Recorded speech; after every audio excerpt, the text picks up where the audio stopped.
ನಮಸ್ತೆ ಕರ್ನಾಟಕ. ಎಲ್ಲರೂ ಹೇಗಿದ್ದೀರಾ? ಎಲ್ಲರೂ ಚೆನ್ನಾಗಿದ್ದೀರಾ ಅಂದ್ಕೊಂಡಿದ್ದೀನಿ. So welcome back to my channel. ಇವತ್ತು ನಾವು ಹೋಗ್ತಿರೋ ಜಾಗ ಬಂದು ರಾಮದೇವ್ರ ಬೆಟ್ಟ. ಈ ರಾಮದೇವ್ರ ಬೆಟ್ಟ ಬೆಂಗಳೂರಿಂದ ಸುಮಾರು 60 ಕಿಲೋಮೀಟರ್ ದೂರದಲ್ಲಿದೆ, ರಾಮನಗರ ಹತ್ರ.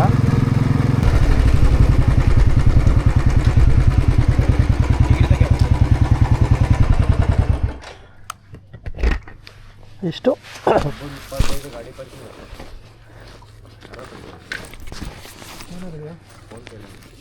ಕ್ಯಾಶ್ ಐತೆ ಕೊಡ್ತೀನಿ ಬ್ರೋ.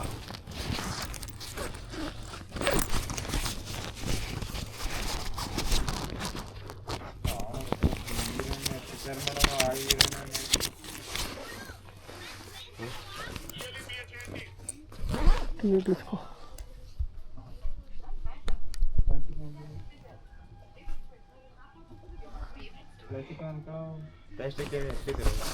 ಏನಿಲ್ಲ ಏನಿಲ್ಲ.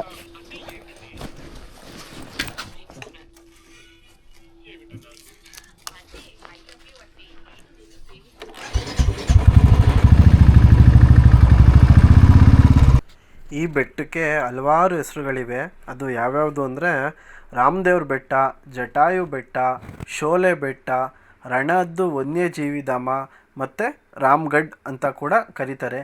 ಏನಕ್ಕೆ ಇಷ್ಟೊಂದು ಹೆಸರು ಬಂತು ಅಂತ ನಾನು ನನ್ನ ವೀಡಿಯೋದಲ್ಲಿ ಮುಂದೆ ನಿಮಗೆ ಒಂದೊಂದಾಗೆ ತಿಳಿಸ್ತಾ ಹೋಗ್ತೀನಿ.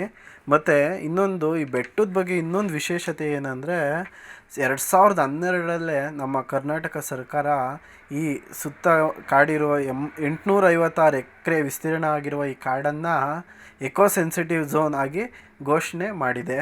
ಮತ್ತು ಆಗಿನ ಕಾಲದಲ್ಲೇ ಅಂದರೆ 1917ರಲ್ಲೇ ಆಗಿನ ಸರ್ಕಾರ ಈ ಬೆಟ್ಟನ ರಾಮದೇವ್ರ ಬೆಟ್ಟ ರಣಹದ್ದು ವನ್ಯಜೀವಿ ಧಾಮ ಅಂತ ಹೇಳಿ ಘೋಷಣೆ ಮಾಡಿ ಈ ಸುತ್ತಮುತ್ತ ಕಾಡನ್ನು ಸಂರಕ್ಷಣೆ ಮಾಡ್ತಾ ಇದೆ.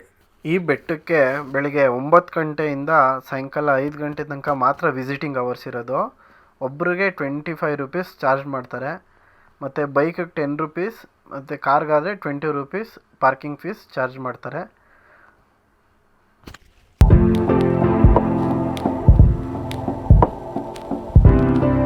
ಈ ಬೆಟ್ಟದಲ್ಲಿ ರಣಹದ್ದುಗಳ ಸಂತತಿ ತುಂಬ ಇದೆ.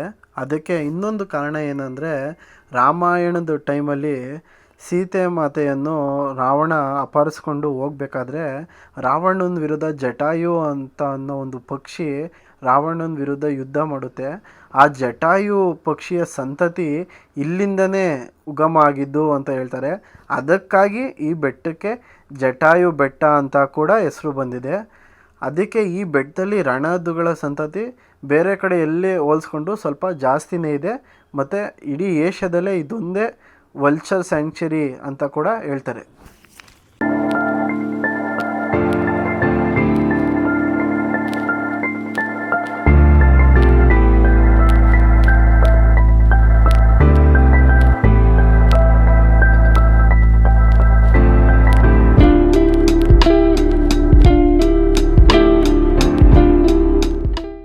ರಾಮದೇವ್ರ ಬೆಟ್ಟಕ್ಕೆ ತುಂಬ ಪುರಾತನವಾದ ಇತಿಹಾಸ ಇದೆ. ಏನಂದರೆ, ಇಲ್ಲಿ ಶ್ರೀರಾಮನು ವನವಾಸದ ಸಮಯದಲ್ಲಿ ಇಲ್ಲಿ ಬಂದು ಸ್ವಲ್ಪ ದಿವಸ ಇದ್ರಂತೆ. ಅದಕ್ಕೆ ಈ ಬೆಟ್ಟಕ್ಕೆ ರಾಮದೇವ್ರ ಬೆಟ್ಟ ಅಂತ ಹೆಸರು ಬಂದಿದೆ. ನೋಡಿ, ಇದೇ ಜಾಗದಲ್ಲಿ ಶ್ರೀರಾಮ, ಸೀತಾಮಾತೆ ಮತ್ತು ಲಕ್ಷ್ಮಣ ಅವರು ನಡ್ಕೊಂಡೋಗಿದ್ದು ಅಂತ ಕೂಡ ಹೇಳ್ತಾರೆ. ಈ ಹೊಸ್ದಾಗೆ ಮೆಟ್ಲು ಮಾಡಿರೋಕ್ಕಿಂತ ಮುಂಚೆ ಈ ಬೆಟ್ಟಕ್ಕೆ ಅದೇ ರೀತಿ ದಾರಿ ಇತ್ತು. ಆದರೆ ಆ ದಾರಿಯಲ್ಲಿ ಹಳೇದಾಗಿ ಕಲ್ಲು ಇರೋದ್ರಿಂದ ಈ ಹೊಸ್ದಾಗಿ ಮೆಟ್ಲನ್ನ ಮಾಡಿದ್ದಾರೆ. ಬೆಟ್ಟದ ಕೆಳಗಡೆಯಿಂದ ನಮಗೆ ಮೇಲ್ಗಡೆ ದೇವಸ್ಥಾನಕ್ಕೆ ರೀಚ್ ಆಗೋಷ್ಟರ ಹೊತ್ತಿಗೆ ನಮಗೆ ಸುಮಾರು 400 ಸ್ಟೆಪ್ಸ್ ಸಿಗುತ್ತೆ. ಈ 400 ಸ್ಟೆಪ್ಸ್ನು ನಡ್ಕೊಂಡೇ ಹತ್ತಬೇಕು, ಬೇರೆ ಯಾವುದೇ ದಾರಿ ಇಲ್ಲ. ಈ 400 ಸ್ಟೆಪ್ಸ್ ಹತ್ಕೊಂಡು ಹೋದರೆ ನಮಗೆ ಮೇಲ್ಗಡೆ ದೇವಸ್ಥಾನ ಸಿಗುತ್ತೆ.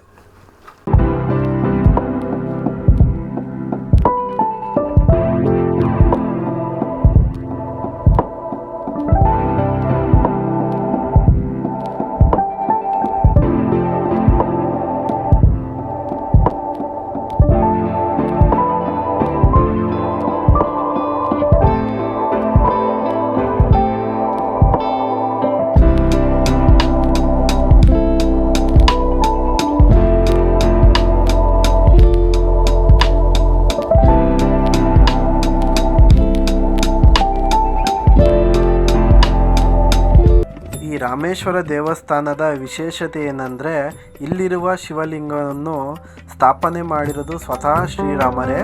ವನವಾಸದಲ್ಲಿರುವಾಗ ಶ್ರೀರಾಮ ಅವರು ಶಿವನ ಮೂರ್ತಿಯನ್ನು ಇಲ್ಲಿ ಪ್ರತಿಷ್ಠಾಪನೆ ಮಾಡಿ ಪೂಜೆ ಮಾಡ್ತಿದ್ರು ಅಂತ ನಂಬಲಾಗಿದೆ.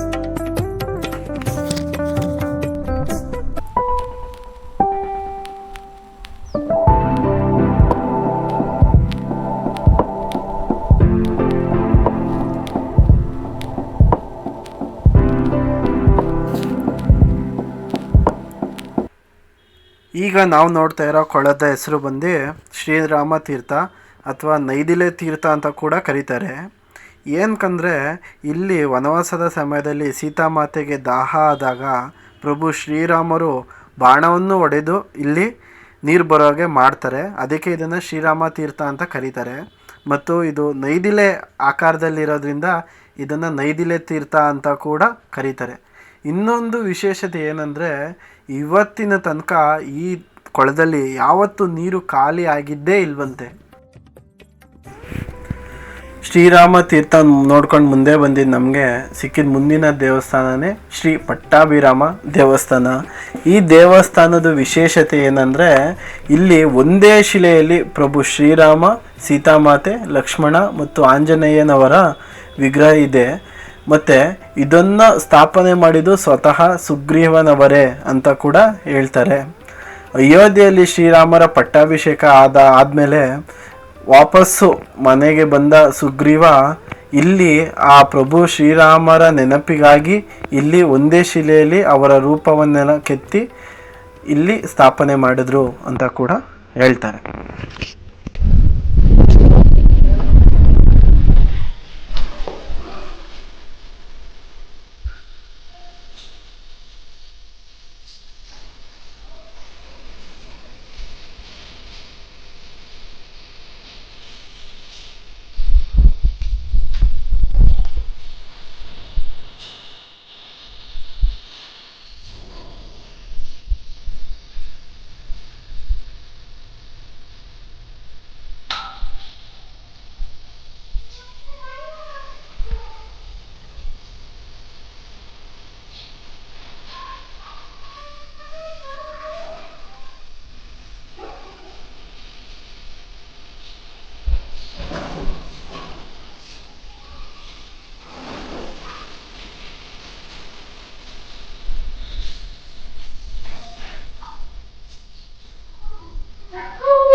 ದರ್ಶನ ಮುಗಿಸ್ಕೊಂಡು ಹೊರಗಡೆ ಬಂದಿದ್ದು ನಮಗೆ ಮುಂದೆ ಸಿಕ್ಕಿದ್ದೆ ಈ ಜಾಗ. ಇಲ್ಲಿ 7 ಸಪ್ತ ಋಷಿಗಳು ತಪಸ್ಸು ಮಾಡಿದ್ರು ಇಲ್ಲಿ ಅಂತ ಕೂಡ ಹೇಳ್ತಾರೆ. ಈ ಬೆಟ್ಟ ಶ್ರೀರಾಮರ ದರ್ಶನ ಮುಗಿಸ್ಕೊಂಡು ಆಚೆ ಬಂದಿದ್ದು ನಮಗೆ ಎದುರುಗಡೆನೆ ಸಿಗುತ್ತೆ. ರಾಮನ ದೇವಸ್ಥಾನ ಮುಗಿಸ್ಕೊಂಡು ಹೊರಗಡೆ ಬಂದಿದ್ದು ನಮಗೆ 2 ದಾರಿ ಸಿಗುತ್ತೆ. ಒಂದು ಮೇಲ್ಗಡೆ ಪೀಕಿಗೆ ಹೋಗುತ್ತೆ, ಮತ್ತು ಇನ್ನೊಂದು ಇಲ್ಲಿ ಕೋಟೆ ಆಂಜನೇಯ ಸ್ವಾಮಿ ದೇವಸ್ಥಾನ ಅಂತ ಇದೆ, ಅಲ್ಲಿಗೋಗುತ್ತೆ. ಅದರದ್ದು ನೋಡಿ ಇವಾಗ ಹೋಗ್ತಾ ಇದ್ದೀವಲ್ಲ ನಾವು, ಅದೇ ದಾರಿ ಇದು ಇಲ್ಲಿ ಏನು ಮೆಟ್ಲು ಎಲ್ಲ ಏನು ಮಾಡಿಲ್ಲ. ಆಗ ಹಳೇ ದಾರಿ ಇತ್ತಲ್ಲ, ಆ ದಾರಿಲೇ ನಾವು ಈ ದೇವಸ್ಥಾನಕ್ಕೆ ಹೋಗಬೇಕು. ಮತ್ತು ಈ ಬೆಟ್ಟದ ಇನ್ನೊಂದು ವಿಶೇಷತೆ ಏನಂದರೆ 7 ಬೆಟ್ಟ ಸೇರಿ ಒಂದು ಬೆಟ್ಟ ಆಗಿರೋದಂತೆ. ಅದಕ್ಕೆ ಇದನ್ನು ಸಪ್ತ ಬೆಟ್ಟಗಳು ಅಂತ ಕೂಡ ಕರೀತಾರೆ.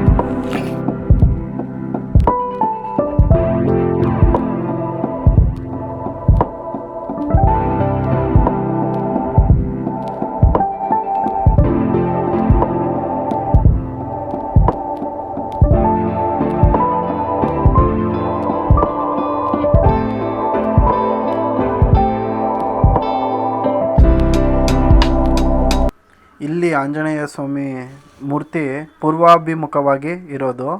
ಮತ್ತು ಇದ್ರದ್ದು ಇನ್ನೊಂದು ವಿಶೇಷತೆ ಏನಂದರೆ ಈ ಕೋಟೆಗೆ ಇದೇ ಎಂಟ್ರಿ ಪಾಯಿಂಟು. ಅದಕ್ಕಾಗಿ ಇದನ್ನು ಕೋಟೆ ಆಂಜನೇಯ ಸ್ವಾಮಿ ಅಂತ ಕೂಡ ಕರೀತಾರೆ.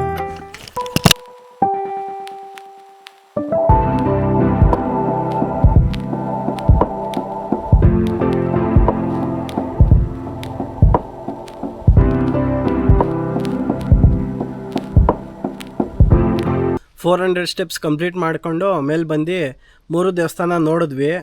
ಇವಾಗ ನೆಕ್ಸ್ಟು ಇಲ್ಲಿಂದ ರಿಯಲಾಗಿ ಟ್ರೆಕ್ಕಿಂಗ್ ಸ್ಟಾರ್ಟು. ಏನಕ್ಕಂದರೆ ಸ್ಟೆಪ್ಸ್ ಇಲ್ಲ, ಏನಿಲ್ಲ, ಕಾಲ್ದಾರಿಲಿ ನಡ್ಕೊಂಡು ಹೋಗಬೇಕು.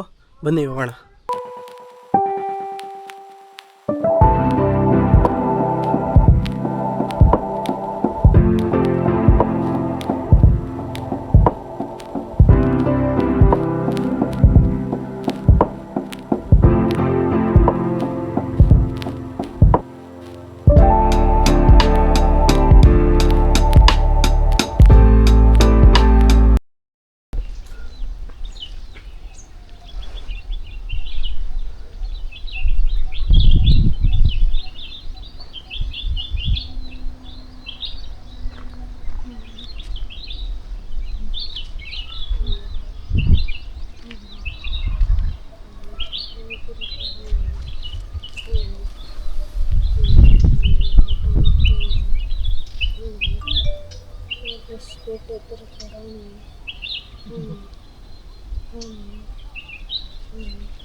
ನಮಗೆ ಈಗ 2 ದಾರಿ ಸಿಗುತ್ತೆ.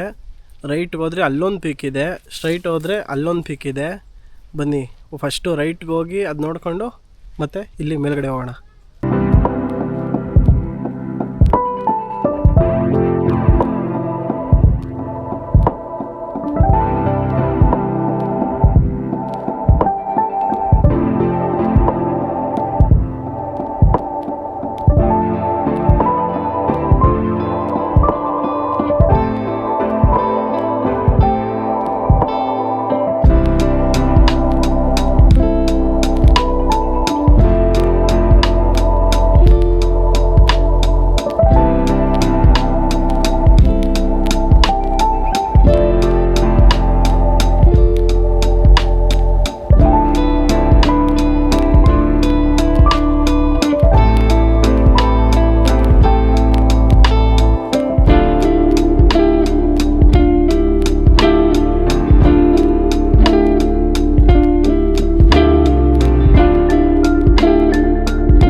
ಇದು ಸುಗ್ರೀವಂದು ಸ್ಟ್ಯಾಚು.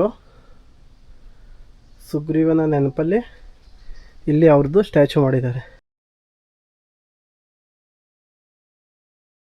ಇವಾಗ ನಮ್ಮ ಹಿಂದೆ ಕಾಣ್ತಿದೆಯಲ್ಲ ಅದೇ 2ನೇ ಪೀಕ್ ಹೋಗೋದಾರೆ. ತುಂಬ ಹೈಕ್ ಇದೆ, ನೋಡ್ಬೋದು ನೀವು. ಹಿಂಗೆ ಬೆಟ್ಟ ಹತ್ಕೊಂಡು ಈ ಥರ ಹೋಗಬೇಕು ಫುಲ್ಲು ಮೇಲೆ.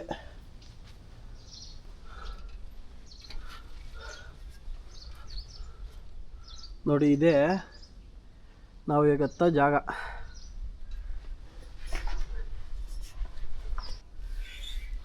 ನೋಡಿ ಕೆಳಗಡೆ ಯಾವ ಥರ ಇದೆ ಅಂತ.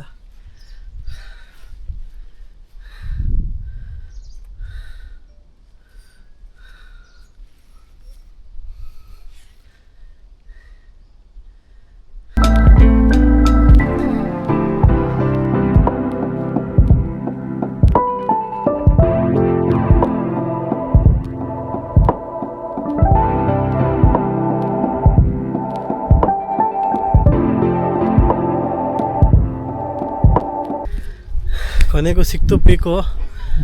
ತುಂಬ ನಿಧಾನಕ್ಕೆ ಹತ್ತಬೇಕು. ಜೋರಾಗಿ ಹತ್ತಿದ್ರೆ ಒಂದೇ ಒಂದು ಸಣ್ಣ ಮಿಸ್ಟೇಕ್ ಸಾಕು, ಮುಗೀತವ್ರ ಕತೆ.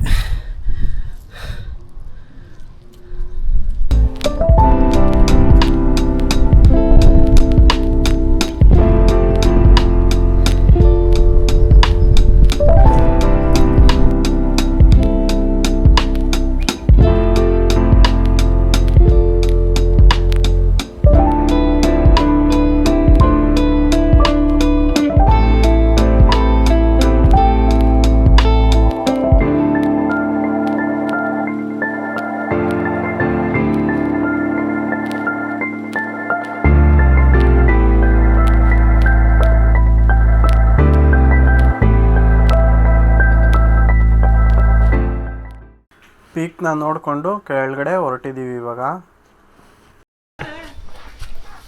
ಹಂಗನ್ಬಿಟ್ಟ ದೇವಸ್ಥಾನ ಇದೆ ಮೇಲೆ. ಅಣ್ಣ ಮೇಲೆ ದೇವಸ್ಥಾನ ಇಲ್ಲ, ಫುಲ್ ಬೆಟ್ಟದ ತುದಿ ಎಲ್ಲ ಜಾಗ ಕಾಣ್ತದೆ. ಅಲ್ಲೋಗಿ ಬಂದ್ರೆ ದೇವಸ್ಥಾನ ಅದೇ. ಇಲ್ಲಿ ಡೌನ್ ಅಲ್ಲಿ ದೇವಸ್ಥಾನ ಇದೆನಾ? ದೇವಸ್ಥಾನ ಆಂಜನೇಯ ಸ್ವಾಮಿ ದೇವಸ್ಥಾನ. ಇಲ್ಲಿ ಡೌನ್ ಅಲ್ಲ. ಇಲ್ಲಿ ಅದು ಈಶ್ವರನ ದೇವಸ್ಥಾನ, ಇದು ರಾಮನ ದೇವಸ್ಥಾನ, ಅದ್ರ ಕೆಳಗಡೆ ಆಂಜನೇಯನ ದೇವಸ್ಥಾನ ಅದೇ. ಇಲ್ಲಿ ಸ್ವಲ್ಪ ರೋಡ್ ದಾರಿ ಸರಿ ಇಲ್ಲ, ಅರೆ ಒಳ್ಳೆ ಫುಲ್ಲು ಸುತ್ತಲೂ ಕಾಣುತ್ತೆ.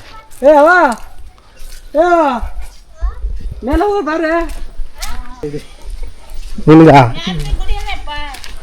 ಅಮ್ಮ ಮೇಲ್ಗಡೆ ಗುಡಿ ಇಲ್ಲ, ಇಲ್ಲದೆ ಗುಡಿ ಅಲ್ಲಿ ಸುತ್ತ ಕಾಣುತ್ತೆ ಚೆನ್ನಾಗದೆ, ಫುಲ್ಲು ಬೆಟ್ಟದ ಮೇಲೆ ಹೋಗುತ್ತೆ. ಹೋಗಲ್ಲ ಮೆಟ್ಲೇನಿಲ್ಲ, ಹಿಂಗೆ ಕಾಲ್ದಾರಿ ದಾರಿ ಐತೆ, ಒಟ್ಟಿನಲ್ಲಿ ಹೋಗ್ಬೋದು. ತುಂಬಾ ಜನ ಇದಾರೆ ಮೇಲ್ಗಡೆ. ಅಂತ ಅದು ಅವನ ಭಾಷೆ ಮಾತಾಡಿದ್ದ ಅದೊಂದು ಭಾಷೆ ಅಲ್ಲ, ಅಚ್ಚ ಕನ್ನಡಕಲ್ಲ. ಮೇಲ್ಗಡೆ ದೇವಸ್ಥಾನ ಮತ್ತು ಪಿಕ್ ಎರಡೂ ನೋಡಿಕೊಂಡು ಬಂದ್ವಿ. ಇವಾಗ ನಾವು ಹೋಗ್ತಾ ಇರೋ ಜಾಗ ಬಂದು ಇಲ್ಲಿ ರಣಹದ್ದುಗಳು ಇಲ್ಲಿ ಇದೆ ಅಂತ ಹೇಳ್ತಾರೆ. ಸೊ ಅಲ್ಲಿಗೆ ಹೋದ್ವಿ. ಇವಾಗ ನಾವು ಬಂದಿರೋದು ಇನ್ಫಾರ್ಮೇಷನ್ ಸೆಂಟರಲ್ಲಿ. ಇಲ್ಲಿ ನಮಗೆ ಗೊತ್ತಾಗಿದ್ದ ವಿಷಯ ಏನಂದರೆ, ಈ ಬೆಟ್ಟದಲ್ಲಿ 27 ತರಹದ ಹದ್ದುಗಳು ಇವೆ ಅಂತೆ, ಅಂದರೆ 27 ಟೈಪ್ ಆಫ್ ವೆಂಚರ್ಸು. ಮತ್ತು ಇದು ಇರೋದು ಕರ್ನಾಟಕದಲ್ಲಿ ಇದೊಂದೇ ಜಾಗದಲ್ಲಿ ಅಂತ ಕೂಡ ಹೇಳ್ತಾರೆ.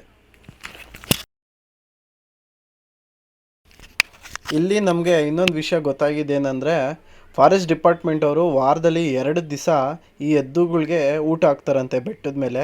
ಅದೆಲ್ಲಿ ಅಂತ ಕೂಡ ಮುಂದೆ ತೋರಿಸ್ತೀನಿ ನಾನು.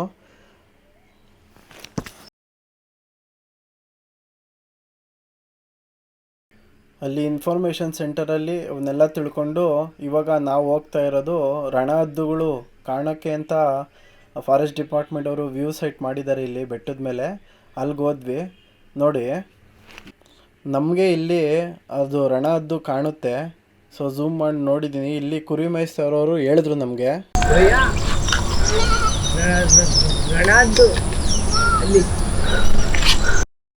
ನೋಡಿ ಇಲ್ಲಿ ಮಾರ್ಕ್ ಮಾಡಿದ್ದೀನಲ್ಲ, ಅಲ್ಲಿದೆ ರಣಹದ್ದು. ಅದು ತುಂಬ ದೂರ ಇತ್ತು, ನಾವು ಎಷ್ಟಾಗುತ್ತೋ ಅಷ್ಟು ಝೂಮ್ ಮಾಡಿ ತೋರಿಸಿದ್ದೀವಿ ನೋಡಿ. ಸೊ ಇದಾಗಿತ್ತು ಇವತ್ತಿನ ನಮ್ಮ ವಿಡಿಯೋ ಹೇಗಿತ್ತು ಅಂತ ಕಮೆಂಟ್ ಸೆಕ್ಷನಲ್ಲಿ ತಿಳಿಸಿ. ಮತ್ತು ಬೇರೆ ಯಾವುದಾದ್ರು ಇದೇ ಥರ ಜಾಗಕ್ಕೆ ಹೋಗಿ ವಿಡಿಯೋ ಮಾಡಬೇಕು ಅಂತ ಇದ್ದರೆ ಅದನ್ನು ಕೂಡ ಹೇಳಿ, ನಾನು ನೆಕ್ಸ್ಟ್ ಟೈಮ್ ಅಲ್ಲಿಗೆ ಹೋಗಿ ವಿಡಿಯೋ ಮಾಡ್ತೀನಿ. ಸೊ ಅಲ್ಲಿವರೆಗೂ thank you for watching my videos. ಯಾರಾದರೂ ಸಬ್ಸ್ಕ್ರೈಬ್ ಮಾಡಿಲ್ಲ ಅಂದವರು ದಯವಿಟ್ಟು ಸಬ್ಸ್ಕ್ರೈಬ್ ಮಾಡಿ, ಲೈಕ್ ಮಾಡಿ.